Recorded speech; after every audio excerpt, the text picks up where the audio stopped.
All right, so this is a problem involving both translational and rotational equilibrium. And the biggest thing to do when you encounter problems like this is you really are going to use the free body diagram to your advantage. Because once you set up the free body diagram, it becomes pretty clear which forces are doing what, which forces need to balance out each other, and how we can set different forces equal to each other to arrive at a conclusion that we need. So in this case, what we're looking at is what the force from the wall might be. So we need to figure out what the force from the wall is. And so we're going to say, okay, this is an angle of 40 degrees. And we've got a mass of a sign that's 100 kilograms. Maybe that sign says I heart AP physics. So a very common sign you see around. What we need to do is figure out exactly how much force this wall is going to exert on the bar that's holding this sign up. And so what we need to do first is identify what forces are at play here. What forces are acting on this bar? So we're going to set it up as the bar is kind of just a stick. And for this problem, luckily we have a bar of negligible mass and a string holding that bar up that's also of negligible mass. So we can just treat it as a massless stick pivoting about a point. So the first thing we want to do is identify our axis of rotation. Where is this bar going to rotate about? And the easiest thing to do is to put it on the wall, because the string is pulling it up like this, the sign is pulling it down like this, and so we're going to put the axis of rotation right here. I'm going to just mark it with an X. Now, there are a few forces at play between the sign and the wall here. We're going to first draw our force of tension for the string, and then we're also going to draw the force pulling down another force of tension from the sign. Another force of tension from the sign. For looking at the force of tension that's coming from the sign, we know the sign is in equilibrium, right? So the force of gravity on the sign, the force of tension on the sign has to be equal to each other. So in this case, we know our force of tension has to equal 100 times our acceleration due to gravity. In these problems, I'm going to call it 10. So our force of tension here is 1,000 newtons. Now, what other forces are at play? What other forces are at play? Well, we also know that there is a normal force exerted from the wall here. A normal force exerted from the wall here. Since there is a string holding this up or tying it up, we're going to assume that this wall is frictionless, and so we're not going to have a force of friction that is also maybe preventing this bar from being held down, and we'll see why we can do that in a moment. So, first of all, how do we know that there's a normal force here? How do we know that there has to be a normal force? If I have a force of tension pulling this bar down, and I have a force of tension pulling it at an angle here, the problem is we need to break that force of tension into components. So I need to say, well, this is the vertical component of that force of tension, and I'm going to say this is the horizontal component of that force of tension. And so that's when we recognize, oh, of course there has to be a normal force. If there were no normal force here, we would see two forces up and down that are canceling each other out translationally, and we would see a force to the left.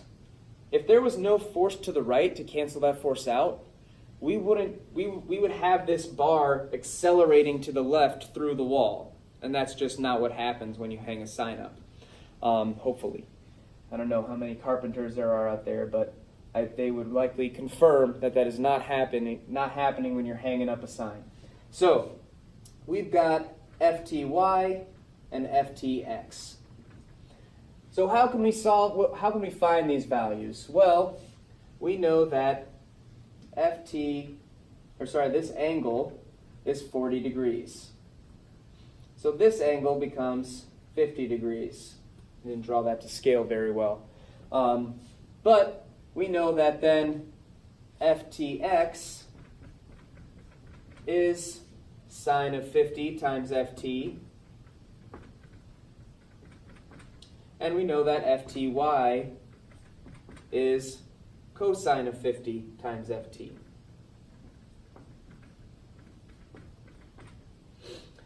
Now, what we need to do next is recognize that, yes, these objects are in translational equilibrium. The problem is we don't know what the force of tension is.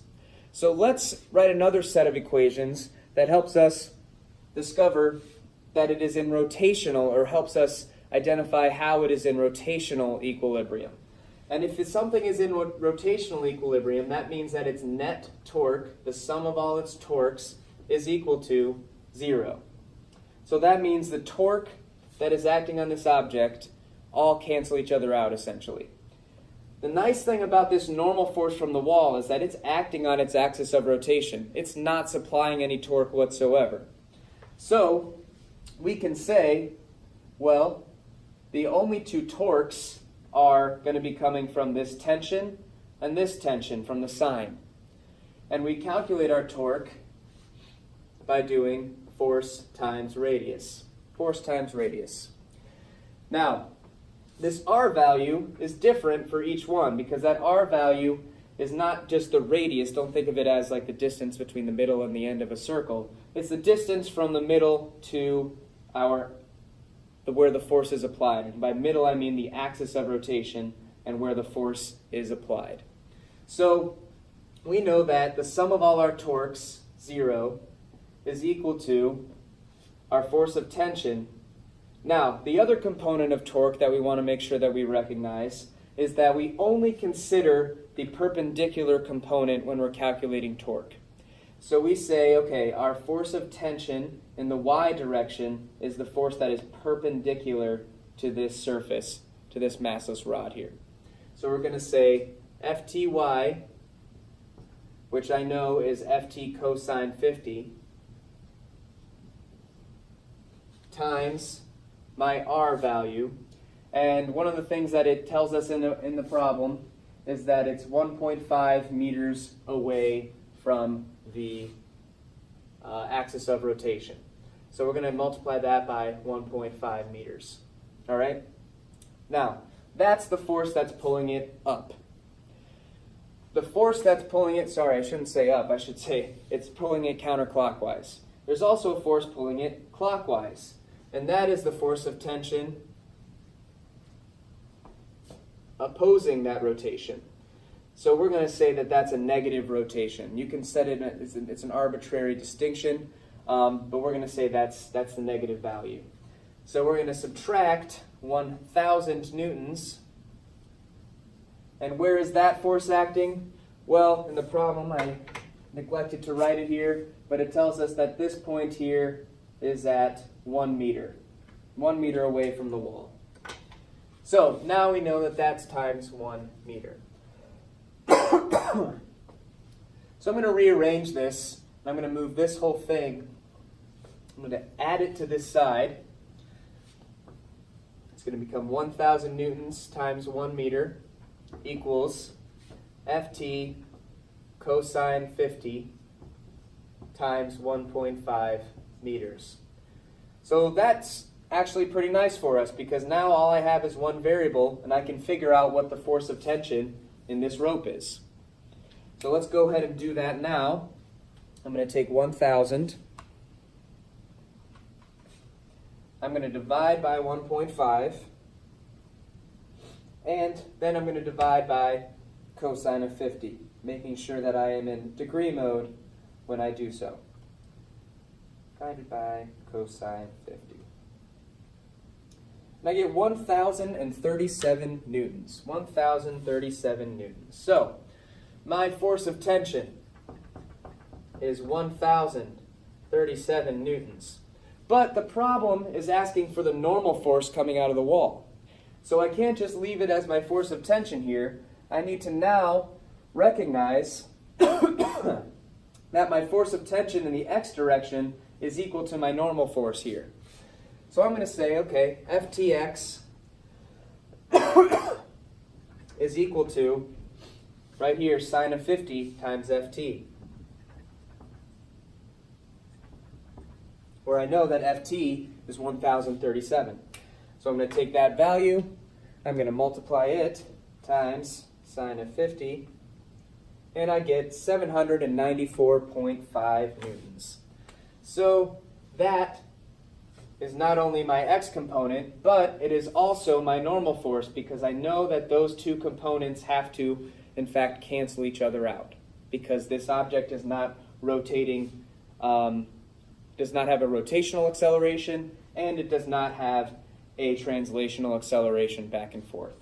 So I can then determine that my normal force is 794.5 newtons.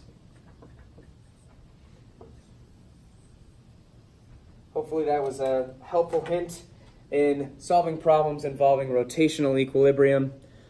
Have a great day.